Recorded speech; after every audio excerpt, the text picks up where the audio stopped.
Hello everyone, আজকে একটা নতুন পটলের ইউনিক রেসিপি নিয়ে তোমাদের সামনে চলে আসলাম। যাদের একঘেয়ে পটল খেতে ভালো লাগে না তারা অবশ্যই এইভাবে একবার বানিয়ে দেবো। এটা মার কাছ থেকে, মানে আমার শাশুড়ি মায়ের কাছ থেকে কিন্তু রেসিপিটা আমার জানা। তো দেখো, প্রথমে পটলগুলো ভালো করে চেঁচে নিয়ে তারপরে কিন্তু টুকরো টুকরো করে কেটে ভালো করে ধুয়ে আমি সেদ্ধ করে নেবো এমনভাবে যাতে কড়াইতে জলটা শুকিয়ে যায়, এক্সট্রা জল না থাকে।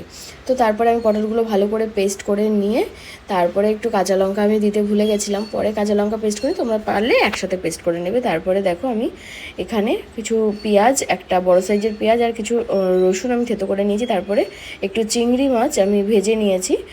এরপরে ওই তেলটার মধ্যে যে চিংড়ি মাছ ভাজার পরে যে তেলটা থাকে সেটার মধ্যে একটু এক্সট্রা তেল লাগলে তোমরা দেবে। তারপর একটু কালো জিরে দিয়ে রসুনটা ভালো করে ভেজে নিয়ে তারপরে পেঁয়াজটা দিয়ে আবার ভালো করে ভেজে নিয়ে লবণ হলুদ পরিমাণ মতো দিয়ে তারপরে তোমরা পটলের পেস্টটা দিয়ে দেবে।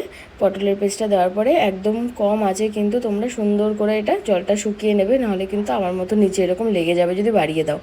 তারপরে একদম চিংড়ি মাছগুলো মেশালেই তৈরি হয়ে যায় পটলের একটা ইউনিক রেসিপি। তোমরা কিন্তু এটা একবার বানিয়ে দেখতে পারো, বেশ ভালো লাগে খেতে।